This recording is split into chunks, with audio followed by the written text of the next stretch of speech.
Hello to the second video of my little bunny Selene, and this is the most important one because today we will make her.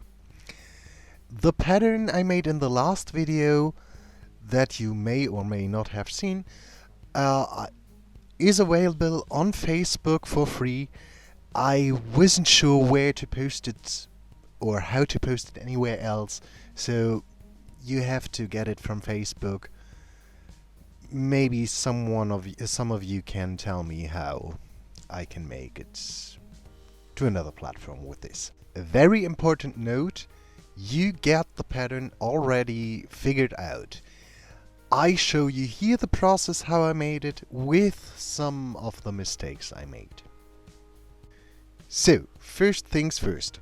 Though I use a very cheap fleece fabric, I had to use something as a lining.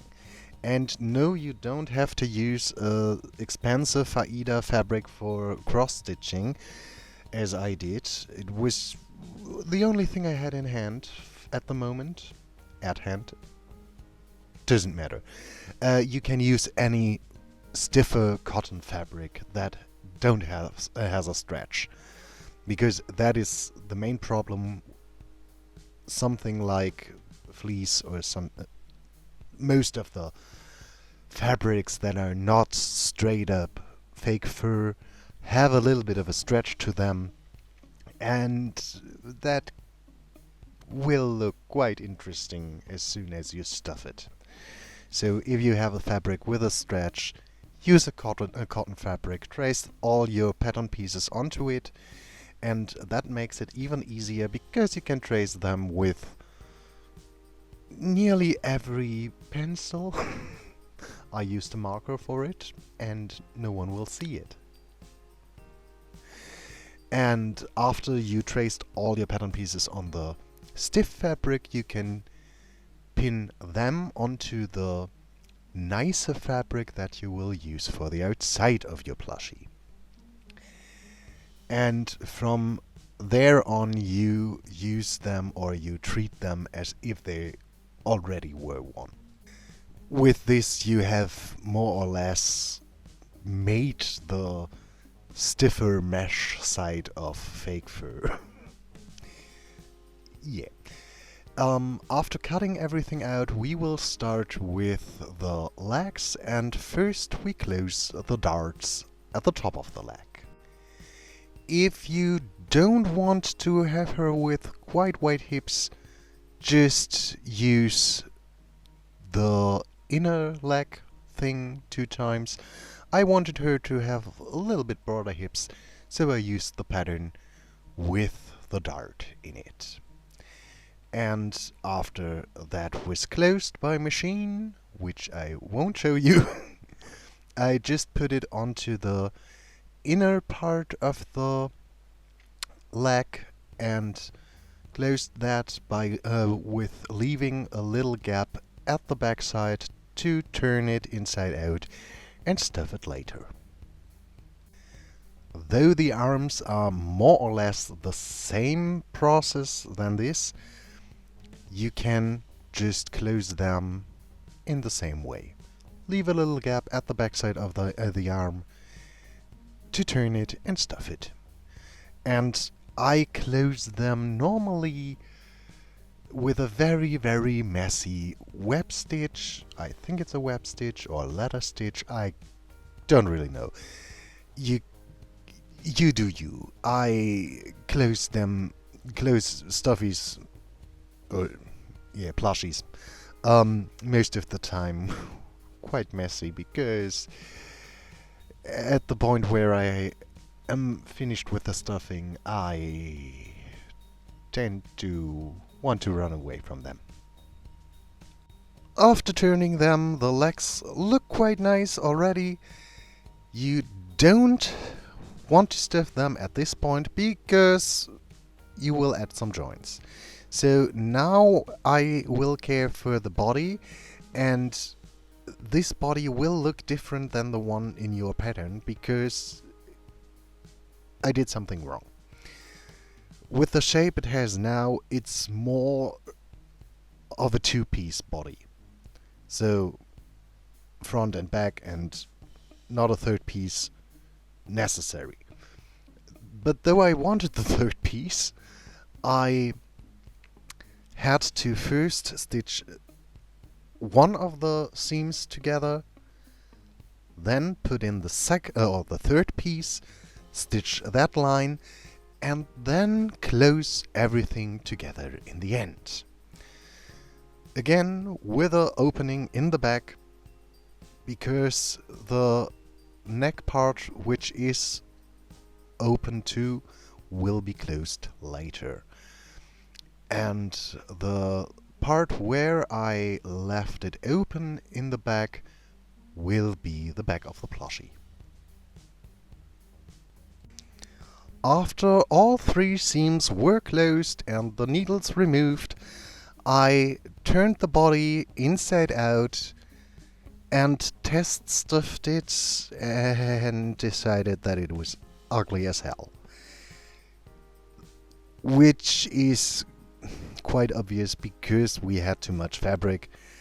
So after test stuffing, I decided to get rid of some of the edges, and that is what you find in the pattern if you decide to make her. If you make your own pattern, you sometimes will have to figure out some parts like this that are not working. But most of the time, especially with this shape, it more or less shows you by itself where you got something wrong. And the more experienced you get with making patterns, the less you will get problems like this. Though I am not as experienced with making plushy patterns, I quite often have these problems, but as you see, you can get rid of them. The ears were made in the same way, just laying the two fabrics I used onto each other, stitching them down, turning them inside out, and then I made a second stitch line just to secure it and have it lay more flat. On the pattern you find a draw piece that is labeled as for a dog.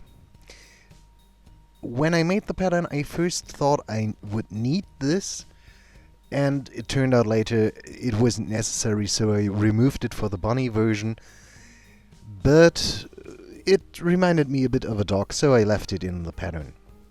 So for that, first just attach it to one side of the hat, then to the other one, and when this is finished, you can attach the whole upper hat part, but keep in mind that you add the ears at the right spot before pinning them, especially before sewing them. But you get the idea. Before you sew it, keep in mind that the ears should be added now. To make it far easier on myself, I attach first one side of the hat top with the ear, and then after this is stitched on, I attach the second side. Don't make it harder for you, as it really needs to be. As I already mentioned, after these seams were done, I turned her hat inside out and just placed her nose in the front of the nozzle snout part between all the seams. And that was the moment where I thought, she doesn't look like a rabbit. She looks like a dog. And if you want that look, go ahead, take it. But I decided that I wanted to remove the jaw part again, sew that close again to have more of a bunny snout, or what I think of as a bunny snout. Yeah. But as I said, you can do both versions as you like. So now we go on with the bunny head version. I turned her inside out again, put her nose in, and this time for real. Then I took out the pattern piece and marked where I wanted the eye to go, and to get a hole to place the eyes, I stitched through the fabric with a thick needle, which is made not for crochet, but for what is the other thing you can do? Gosh, I think you know what I mean. Not crochet, but the other thing, where you need two needles and yeah. I once knew how it was called in English, but not today. And after that, I was finally able to stuff her, and because I don't think that I will wash her, I could go away, or could get away with drawing on the details like the eyebrows and the cheeks with alcohol markers. If you plan to wash her, you should use fabric paint. But if you are like me and just want her for decorations because you think she is cute, it's fine to use alcohol ink. Though I made her in early 2020, it was the time of the first lockdown, and I wasn't able to get some joints, so I had to make them myself. I took out a stiff drawing carton thing, cut out some circles, and made the joints by using some nuts and screws that I had in something else. I recently threw the something else thing away, so if you need some screws and nuts, take them out of something that either no one will miss or no one will notice. Don't take them out of something that may fall apart and crushes you. Just a little safety reminder, or something like that. As soon as the holes are done, you can poke some holes into the fabric, and then just put one of the circles you made with a screw through the hole. Best way to do it is the screw part on the leg and the nut part on the inside of the body. And as soon as you have the first part in, you can take the body, poke a hole there, and put a second circle onto it, and then just screw it shut. And with that, you should have a working joint. And as soon as this is done, you can finally stuff the part you attach to the body. Not the body itself, that is the very last step, but you can already stuff the leg in this particular instant, or every other thing you attached. After you have everything in place, the last thing is to attach the head. And for this, you have to stuff the head first, then put your cardboard circle with the screw into it. And for this particular portion, I glued the screw onto the cardboard because you can't reach inside there. So then I took out needle and thread, sewed the neck shut around the screw, and then I put, or did the same for the neck part. Sewed that shut too, but leaving a teeny tiny little hole for the screw. Put the screw through it, put another cardboard piece at the other side, and put the nut on top. And with that, finally everything that had to be attached was attached. And I have mentioned earlier that she has quite wide hips. I think it looks quite cute. If you don't like it, just leave out the dart part of the leg and use the inner portion. Again, I think I said that already.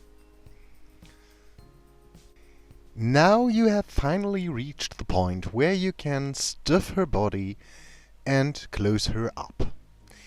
If you don't want to make her dress, you are finished. Congratulations. If you want to do the dress, it's fairly simple. Though I didn't do a pattern with the option to open or close it anywhere, you have to use a stretchy fabric. In this case, I used a jersey and just traced all the pattern pieces onto it. If you want to, of course, you can add some closure mechanisms. I was too lazy for that, so just use some stretchy fabric and you are fine. Then it is time to pin the first side part of the hood onto the center top part of the hood. And when you sew this, please keep in mind she has ears and you want to leave a gap for the ears. I didn't do it and had to open the seam again, which was not that big of a problem, but you can skip that. After you added the second half, just hem the ear hole edges and the front part and the hood is done. You can turn to the bodice. First close the shoulder seams and then, quite important, attach the hood. I had to do it by hand because I was totally confused. But yeah, it's a little bit tricky because there's not that much space. Then you can hem the sleeve edges, or not sleeve edges. Close the side seams of the dress. And finally hem the bottom. If you use a jersey, there is not really a need to zigzag anything or secure it too much because it won't fray. So I was not willing to invest any more time into this at the moment, or at this moment. Now, after rewatching it a year later, I should have done it. And then her dress is done too, and you can finally dress her. The best way is to put her head in first, because otherwise it would tear apart. and then just get her ears out, and she is dressed and looks cute. Again, the pattern is in the description. If you make a version of her, please tag me on Instagram or Facebook, because I would really like to see your version of Selene. Have a nice time, especially a nice Easter time, and until next time, bye.